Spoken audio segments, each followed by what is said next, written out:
60 ವರ್ಷ ಆಗೋದು ಗೊತ್ತಾಗೋದೇ ಇಲ್ಲ ಯಾರಿಗೂ. ಯಾಕೆಂದರೆ ಕೈಲಿ ಒಂದು ಸ್ವಲ್ಪ ಶಕ್ತಿ ಇರುತ್ತೆ, ಮನಸ್ಸಲ್ಲೂ ಶಕ್ತಿ ಇರುತ್ತೆ, ಏನೆಲ್ಲ ಮಾಡಿಬಿಡ್ತೀನಿ, ನುಗ್ಗಾಡಿ ಜೀವನ ನಡೆಸ್ಬಿಡ್ತೀನಿ ಅಂತ. 60 ವರ್ಷ ಆದಮೇಲೆ ನಾವೇ ಯಾರೂ ಹೇಳ್ದೇನೆ ನಮಗೆ ಜೀವನದಲ್ಲಿ ಯಾವುದು ಮುಖ್ಯ ಅಂದರೆ ಹೆಲ್ತ್ ಮುಖ್ಯ. ಆವಾಗ ಹೆಲ್ತ್ ಮುಖ್ಯ ಮಾಡ್ಕೊಳ್ದೇ ಇದ್ದರೆ 80ರಷ್ಟೊತ್ತಿಗೆ ನಿಜವಾಗ್ಲೂ ಬಿದ್ದೋಗ್ತೀವಿ. ಹೆಲ್ತ್ ಮುಖ್ಯ, ಬೇರೆ ಯಾವ ಕಡೆನೂ ಗಮನ ಇಲ್ಲ. 60 ವರ್ಷ ಆದಮೇಲೆ ಯಾರು ಏನೇ ಹೇಳಿ first preference health.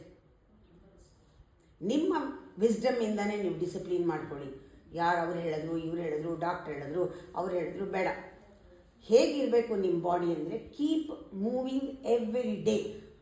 Not even A single days ಕೂತು ಕೂತು ಕೂತು ಕೂತು ಕೂತು ಯಾವತ್ತಾರು 5-6 ಗಂಟೆ ಕೂತ್ಕೊಂಡ್ರೆ ಸರಿ ಇಲ್ಲ. ಅದು ಓಡಾಡಿ.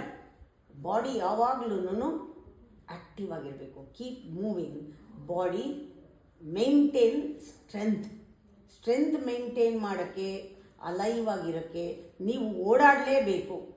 ಕಾರಣ ಇರಲಿ ಕಾರಣ ಇಲ್ಲದೆ ಇರಲಿ ಓಡಾಡಿ.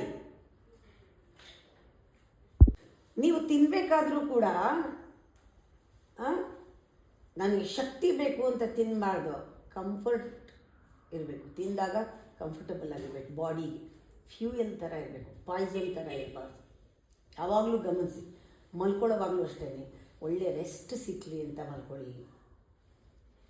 ನಿಮ್ಗೆ ರೆಸ್ಟ್ ತುಂಬ ಮುಖ್ಯ. ಮೈಂಡ್ ಶಾರ್ಪ್ ಆಗುತ್ತೆ, ಯಾವುದು ಬೇಗ ಮರೆಯೋ ಕಾಯಿಲೆ ಬರಲ್ಲ, ಕಿವಿ ಕೇಳಿಸೋದು ಎಲ್ಲನೂ ಶಾರ್ಪ್ ಆಗಿರ್ತೀರ. ಯಾಕೆ ಅಂದರೆ ಚೆನ್ನಾಗಿ ರೆಸ್ಟ್ ತೊಗೋಬೇಕು, ಆ್ಯಕ್ಟಿವ್ ಆಗೂ ಇರಬೇಕು, ರೆಸ್ಟು ತೊಗೋಬೇಕು, ಒಳ್ಳೆ ಆಹಾರಗಳು ತಿನ್ನಬೇಕು.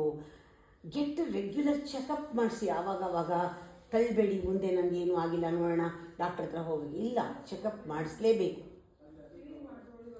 ಯಾಕೆ ಅಂದರೆ ಸ್ಟ್ರಾಂಗ್ ಆಗಬೇಕಲ್ಲ, ಸ್ಟ್ರಾಂಗ್ ಆಗಿ ಇರಬೇಕಲ್ಲ ನೀವು. ಆಮೇಲೆ ನೀವು ಓಡಾಡೋ ಜನ ಅದೇ ಚೂಸ್ ವೈಸ್ ಸರ್ಕಲ್. ಕಿತ್ತೋದವ್ರ ಹಿಂದೆ ಓಡಾಡಬೇಡಿ, ಯಾವಾಗಲೂ ಕಾಲ ಕಳೆಯೋರ ಹಿಂದೆ ಓಡಾಡಬೇಡಿ, ಚಾಡಿ ಹೇಳೋರ ಹಿಂದೆ ಹೋಗಬೇಡಿ, ಗಾಸಿಪ್ ಮಾಡೋರ ಹಿಂದೆ ಹೋಗಬೇಡಿ. ಪಾಸಿಟಿವ್ ಆಗಿ ಯೋಚನೆ ಮಾಡೋ ಡೈಮೆನ್ಷನ್ನಲ್ಲಿ ಇರೋ ಜನಗಳ ಜೊತೆ ಇರಿ. ನಿಮ್ಗೆ ಆವಾಗ ಗೊತ್ತಾಗತ್ತೆ ಸ್ಟ್ರೆಂತ್ ಏನು ಅಂತ. ಅದು ಇನ್ನರ್ ಸ್ಟ್ರೆಂತ್ ಕೊಡುತ್ತೆ. ಸುಮ್ಮನೆ ಪ್ರಾಬ್ಲಮ್ ಹೇಳ್ಕೊಳ್ತಾ ಇರ್ತಾರೆ, ಕಾಯಿಲೆ ಹೇಳ್ಕೊಳ್ತಾ ಇರ್ತಾರೆ, ಯಾವಾಗಲೂ ಅವ್ರ ಮೇಲೆ ಇವ್ರ ಮೇಲೆ ಚಾಡಿ ಹೇಳ್ತಿರ್ತಾರೆ. ತುಂಬ ರುಚಿ ಇರುತ್ತೆ ಅದು ಅಹಂಕಾರಕ್ಕೆ. ಅಲ್ಲಿ ಹೋಗಿ ಹೋಗಿ ಕೂತ್ಕೊಂಡು ಕಾಲ ಕಳಿಬೇಡಿ.